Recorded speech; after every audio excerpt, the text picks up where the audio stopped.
শিশু ও গর্ভবতী মহিলাদের খাবারে পোকা, যাকে ঘিরে চাঞ্চল্য দুর্গাপুরের অন্ডালের উখড়ার শফিকনগরের 242 নম্বর শিশু শিক্ষা কেন্দ্রে। ক্ষোভে ফেটে পড়লেন অভিভাবকেরা। खाना ले जाते हैं?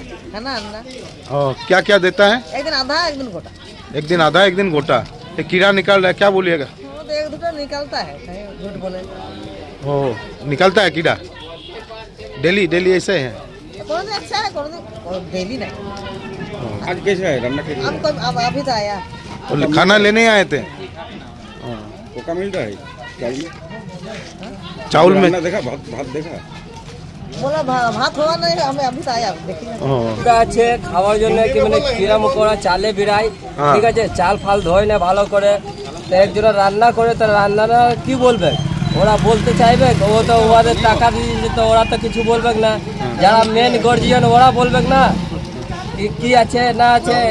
মানে কি আমরা খাই না, বাচ্চাদের দিন তো আমরা খালি ডিম নিয়ে যাই, আর যারা নিয়ে যায় যারা বসে খায় তার দিকে কি হবে বলুন, আপনারা বলুন। কতদিন ধরে চলছে এরকম? এটা বলতে পারছি না, এটা আজকে লোকজনা এসে পড়ে দেখলো, ওরা বললো, তাহলে আমরা একটু ভিডিও বানালাম, ওই কালো কালো কিরা মকড়া আছে চালে, আপনি এসেবেন তো দেখেলেন।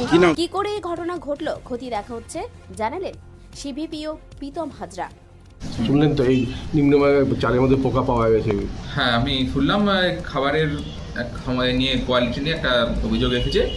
তো এই আমি ওয়াটারকে অবশ্যই ডেকে পাঠাবো, ওনার কি বক্তব্য শুনবো এবং সুপারভাইজারের থেকে বক্তব্য শুনে যথাযথ ব্যবস্থা অবশ্যই নেওয়া হবে। তো এটা এমনি কেন হচ্ছে, কেন হচ্ছে ওটা দেখার জন্যই আমরা মেনলি তদন্ত করবো। এরা আমাদের পুরো ব্লকে 252টা সেন্টার হয়, দীর্ঘদিন ধরে হয়, স্বাভাবিকভাবেই চলে।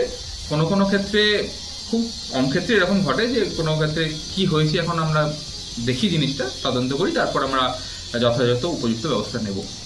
আপনার নাম? আমার নাম প্রীতম ছাত্রা, আমি সিডিপিও আধিকারিক অন্ডাল ব্লকের। তার কোনো দোষ নেই সাফাই অঙ্গনওয়াড়ি কেন্দ্রের রাঁধুনে। আমরা চালটাকে ভালো করে ধুই, কুলো দিয়ে বাছড়ে আমরা রান্না করি। যেটা শুরুই সেটা পোকা বলে না। আরে বাবা, চালের তো পোকা, তো শুরুইটাই তো পোকা, আবার শুরুই পোকা আলাদা কথা, অবাক কাণ্ড। শুরুই পোকা, এটাই তো আলাদা। এটা কতজনের রান্না হয় ডেলি? এখানে প্রত্যেকদিন 39 জনের রান্না। পড়ুয়া নয়, এখানে তো পড়ুয়া 18 জন, আর 6 মাস থেকে 3 বছর প্রেগন্যান্ট মা, ল্যাকটেটিং মা, 42 জনের না সব নিয়ে 39 জন। ঘটনাকে ঘিরে শুরু রাজনৈতিক তরজা। বিজেপি এই ঘটনা ঘটায়নি তো? প্রশ্ন জেলা তৃণমূল কংগ্রেসের সম্পাদক পঙ্কজ রায় সরকারের। কোন বিরোধীরা?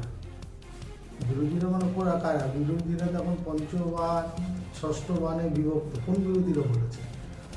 যদি বিজেপি হয়, বিজেপিকে আগে জবাব দিতে হবে যে সামাজিক সুরক্ষা প্রকল্পে কেন্দ্রীয় সরকারের বাজেটে কেন হচ্ছে যে ব্যয় বরাদ্দ কমছে।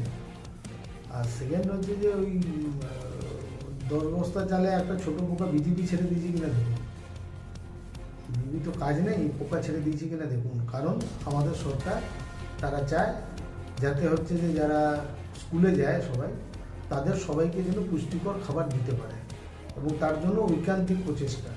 গতকাল বাজেট পেশ হয়েছে, গতকাল বাজেটেও এই সামাজিক উন্নয়নমূলক কাজ এবং শিশু এবং মহিলাদের এই ধরনের কাজের জন্য প্রায় 46,000 কোটি টাকা হচ্ছে যে ব্যয় বরাদ্দ হয়েছে। ফলে ওই একটা পোকা বিজেপি ছেড়ে দিয়েছে কিনা দেখুন। তৃণমূল নেতৃত্বকে পাল্টা কটাক্ষ জেলা বিজেপি নেতৃত্বে। চালে পেল পোকা আর তৃণমূল খোকা। তৃণমূলের যে মানসিকতা, সেটা হচ্ছে তৃণমূল কিচ্ছু জানে না, ভাজা মাছটি উল্টে খেতে জানে না, সব বিজেপি করে দিচ্ছে। এবং মানসিকতা চিন্তা করুন, তৃণমূলের এই যে বক্তব্য যে এই পোকা বিজেপি ছেড়ে দিয়েছে, কত নিম্নমানের ভাবনা চিন্তা থেকে এই কথা ওনারা বলতে পারেন। কারণ একজন গর্ভবতী মহিলা অথবা বাচ্চা ছেলেরা ওই চাল খায়।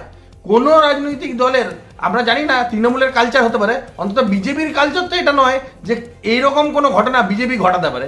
যাই হোক, ওনারা মানে এখন বিজেপির ভূত দেখছেন। তবে 2026-এর পরে ওনাদের একটাই কাজ থাকবে, সেটা হচ্ছে পোকা বাছার। যত চালে ওরা পোকা ছড়িয়েছে, সেই সমস্ত পোকা ওনাদেরকেই পরিষ্কার করতে হবে, আর তার ব্যবস্থা বিজেপি সরকার এলে অবশ্যই করবে।